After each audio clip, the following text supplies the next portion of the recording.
Hey guys, welcome to the Experts Game podcast. My name's Matt Rudisell and I'm your host. We want to welcome you back again today because we've got a very special guest with us. His name is Scott Mosteller. Scott is the owner of a business called Effective Marketing Systems, and he's going to tell us all about it today. So welcome to the broadcast, Scott. Hey, Matt. I want to say hello to everybody. I appreciate you having me on today, Matt. Well, fantastic. We're glad you're here. Why don't we just start off, Scott, with just tell us a little bit about your business and what you do. I graduated from Norine in 1988, and so I'm local here to Hickory, and been in sales, electrical wholesale distributions, rep sales since 88. But then in late in 08, started my online business because when the downturn came in 08, the recession started up.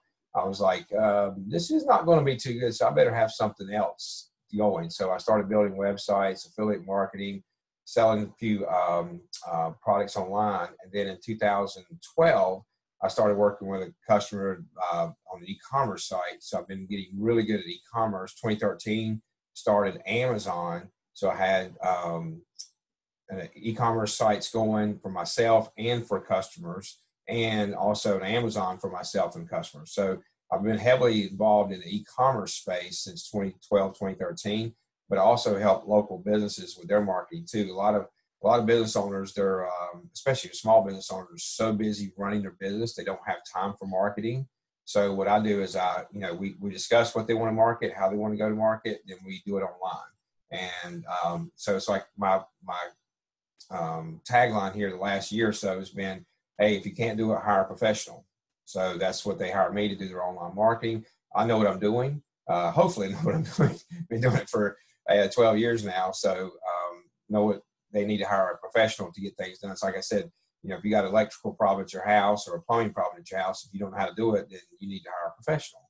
And so that's why the people come to me and do the online marketing and digital marketing, and especially with their Amazon stores, their e-commerce stores, they maybe set up something and they're really, really bad at it. So then I come in and help it get going for them and make sales for them. Okay. Well, fantastic. Well, you kind of took us to where I wanted to go with our second question.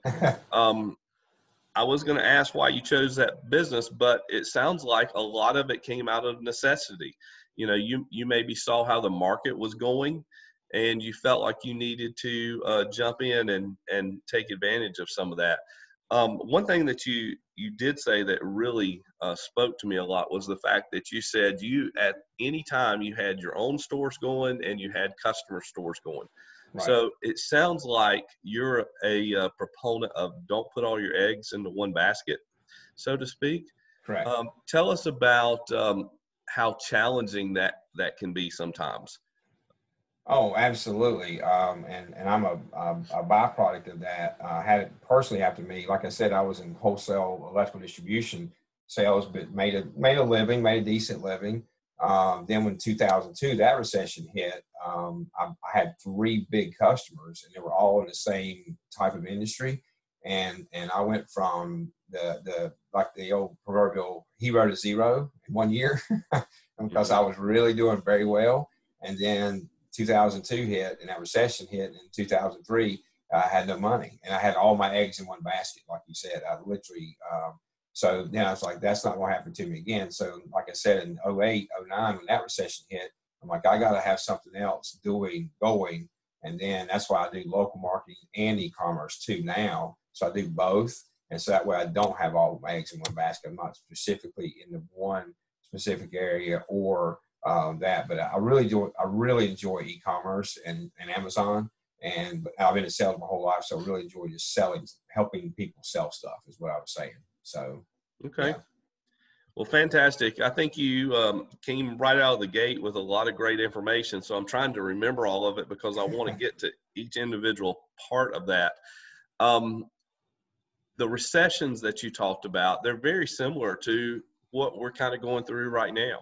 Right. I think most people, when they watch this video, they're still going to be going through maybe some stay-at-home orders that we're going through with COVID-19. And what kind of similarities can you link between the two? What do you see?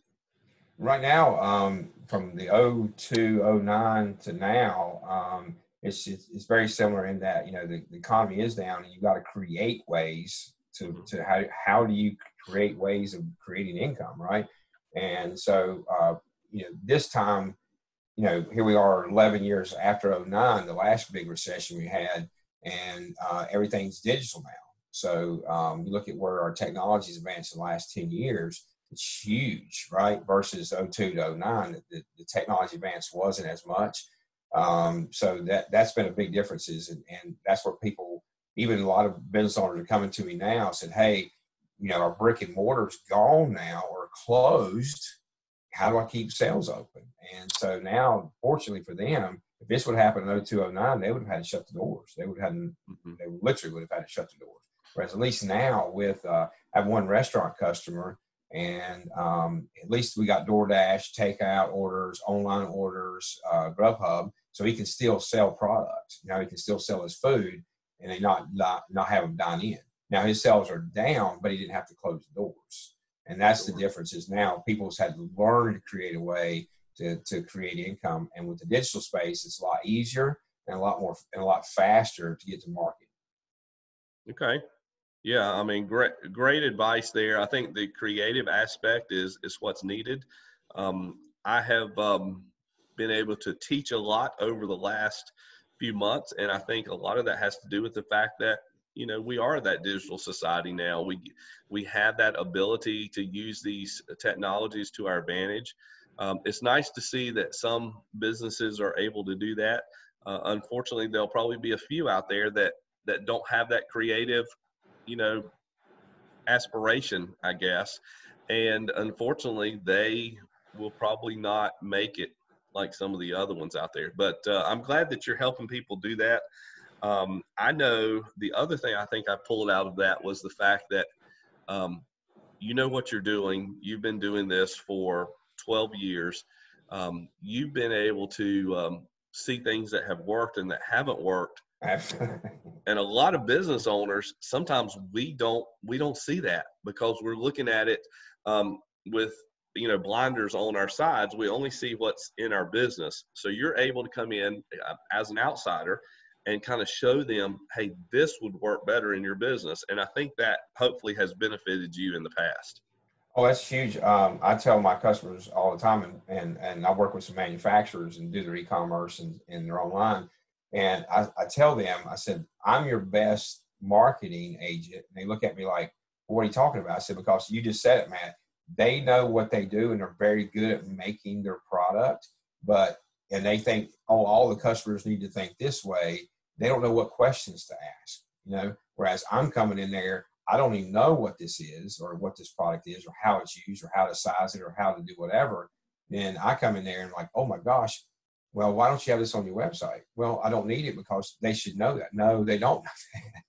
I'm the guy that doesn't know how to size this or pick this out or select that. So you need to have all these buttons or these questions on the website to answer, and then you get more informed. So this really helps the customer, because that's what a marketing agent does, is especially when you're not in the space. You know, when you have a manufacturer, he knows his product inside and out. He thinks everybody ought to think like him, and you got to think like the customer, not as you as the business owner trying to just here's my widget and we got to sell a bunch of them.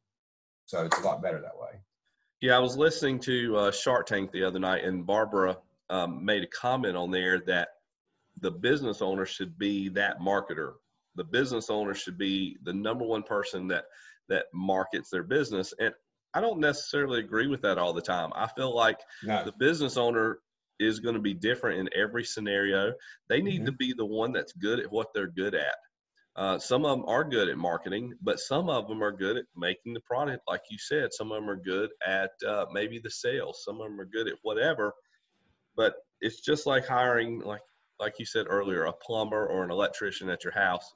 I actually know how to do electrical work. I know how to do plumbing work. I've done it in my life, but sometimes it's time to hire somebody else, and you have to do that. So I definitely like those answers. Let's jump forward real quick, and let's think about your typical workday. So think about the fact that you're working with multiple customers. What is your average workday made up of?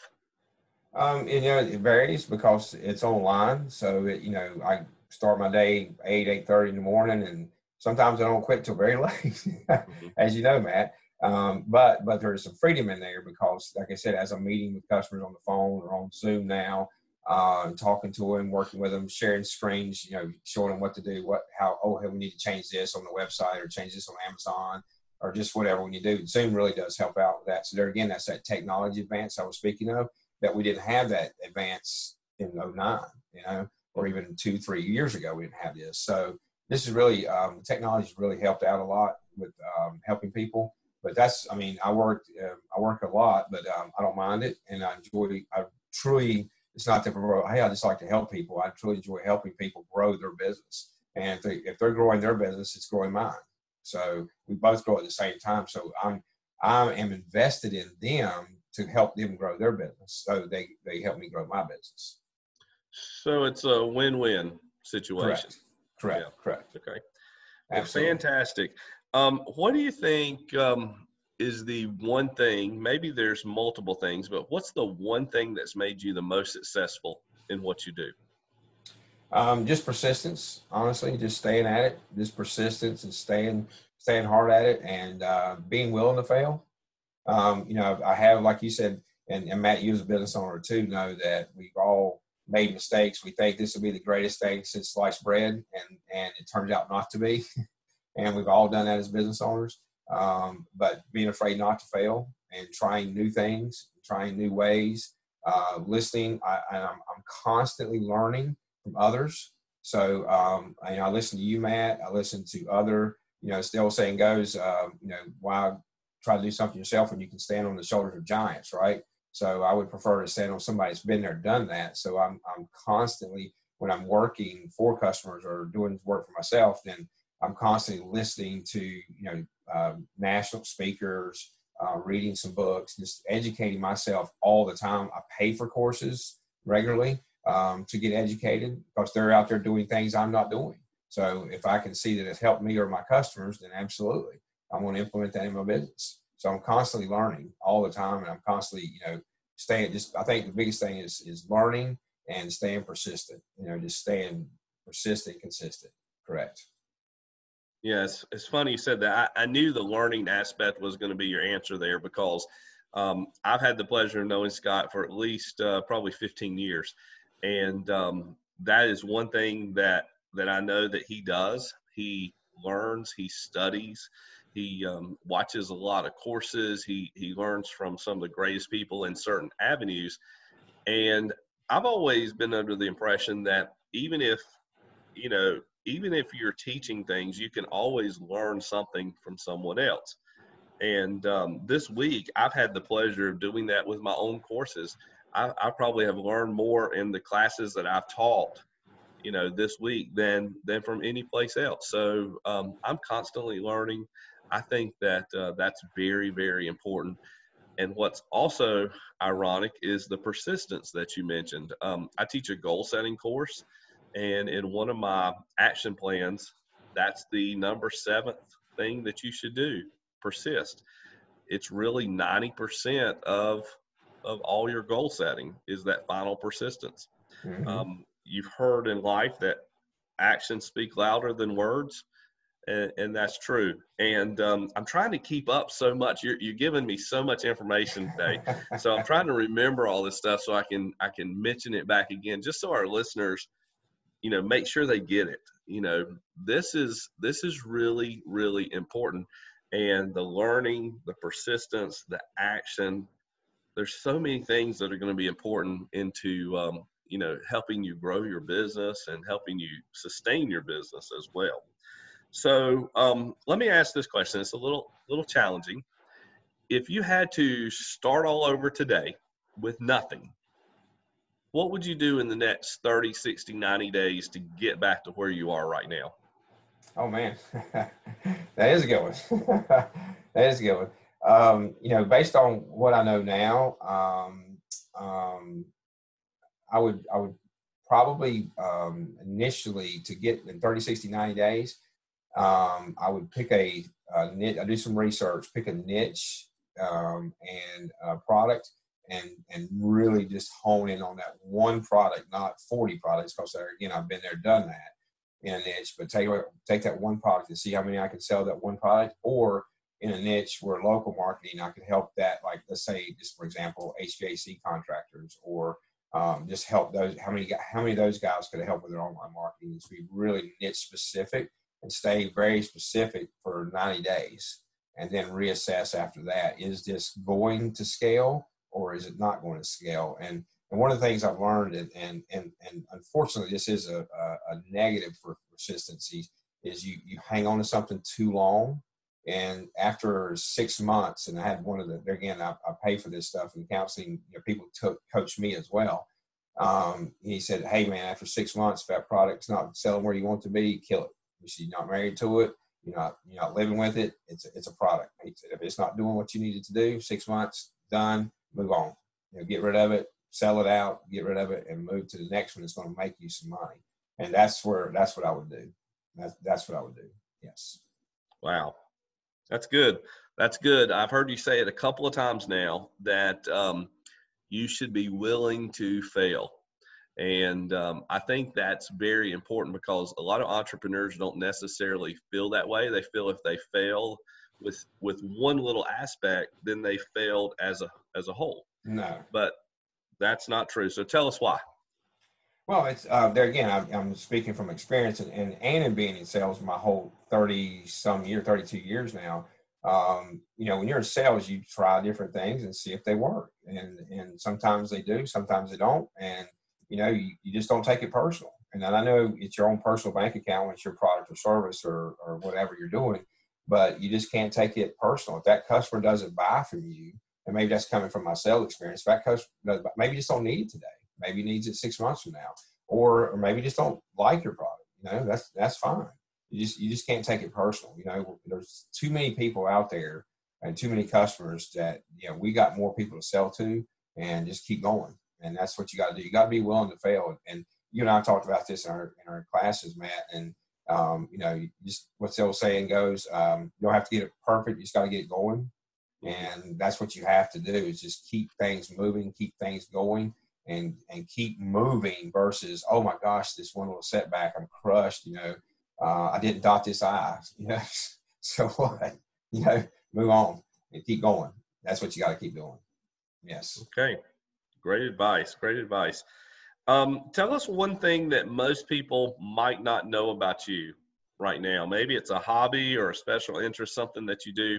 What do you do? I'm an avid runner. Okay. Most people that know me know I run. I run, 4 or 5 days a week, and I like that running, and clears my head. It helps keep me in shape, keeps me healthy, and it does a lot for you mentally as well. It just clears your head when you're running, and I'm listening to a podcast when I'm running, so I can hear something going on, good, positive. And then while I'm doing that, it just, that adrenaline and that your whole body just really just clears your mind. So I do that. So if you don't know me, most people know me, know I run. So I run all the time. But yeah, that's my hobby, is running. Okay. So. Well, it sounds like to me that it's not just something that that you do to kind of relax, but it's also you're still building yourself during that time. So as an entrepreneur, you're still working all the time, even though it may not seem like it, because you're listening to those podcasts, you're thinking about different things. I know if I like to walk sometimes. If I go and walk, I'm doing the same thing. I'm trying to build my business, even though I'm really just kind of taking it easy right there. Correct. Okay. Well, Scott, this has been fantastic today. We're excited to have you give us all this knowledge. There's been so much that we've learned. I've got one final question. Sure. And it's really more, what's your tip for any aspiring entrepreneurs out there? I mean, somebody that wants to start their business or wants to grow their business. Do you have 1 or 2 tips that you can just give us right now? It's like I said a minute ago, just jump in and get it going. And obviously, and I understand this too, I've been there too, is if you don't have the money, then you need to go to these small business centers. And that's one thing you and I work with too, Matt, is the local community colleges through small business centers have a ton of free resources if you don't have the money to get things going, to educate yourself in an area that you're not familiar with. And then don't be afraid to hire things that you're not good at out. Like we were talking about earlier, if you know nothing about electricity, don't go fixing your own electricity. You know, if you know nothing about plumbing, don't go fixing it. Hire somebody. And that way it's done right. You don't have to worry about it anymore. And you can go on to the aspects you do know. And it's still saying keep doing what you're good at versus, you know, trying to do everything of all the time. The old jack of all trades, master of none. You know, he doesn't make any money, you know, because he's always scattered. Whereas if you can just stay focused on what builds your business and then hire the rest out, right, Matt? And you've done the same thing. And you know, and you and I talked about that many times. Is you know, it's like my story's it's kind of funny. I fixed my kitchen sink several years ago, right? I did it myself, okay? And so it, you know, just wore out, got old. It was, you know, and this time I said, well, I'm just going to hire a guy to do it. And he come in and he's like, who put this in? I said, well, I did. He said, it's all wrong. I said, well, I said, well, it's worked. He said, well, you didn't do this right. You know, it's like 5 or 10 things that I did wrong. And I'm like, oh my gosh, but it's always drained properly. It always worked. But he said, you want me to fix it? I said, fix it right. So he fixed it. He's a professional. He fixed it right. I paid him and it's never missed a lick. So it's been great ever since. So yeah, it's don't be afraid. Honestly, Matt, is my advice to anybody is do what you're good at and try. If you can, hire it out. If you can't have the money to hire it out, then go to these small business centers and get the free resources that will help you and give you some automation. Anything you can automate or have tools, and we teach a class on that, will really help you out too, because that takes a lot of your time. Okay. Well, fantastic. There are a ton of tips in what Scott just said. And for those that might not know, like I said, I've known Scott for a good many years, but we've actually been teaching together for the last 12 years. And we've been teaching some social media classes, some e-commerce classes. So not only is Scott a great friend, but he's also a great training partner. And I know pretty much how he works. I know what the passion and the effort he puts in with these clients that he works with. So what I'm going to do is I'm going to drop some of his information in the spot below this video. I hope you guys will be able to use it, find it beneficial. Effective Marketing Systems is a great website that Scott's had developed and put together just recently. So I'll leave the links there too. Scott, once again, thanks so much for being Matt. here Thanks today. for having me on. I appreciate you. Yeah, I really do appreciate it as well. And I know this is one that's going to get replayed over and over, because you've got to hear all of those little bits of information, all those little nuggets that were cast out throughout this broadcast. So once again, Scott, thank you so much for being here. Thank you, guys, pay attention to our videos. Follow us on YouTube. We'll be posting these on Facebook as well. And I just wish you the best with your business, and we'll talk to you next week. Have a good day. Thanks, Matt.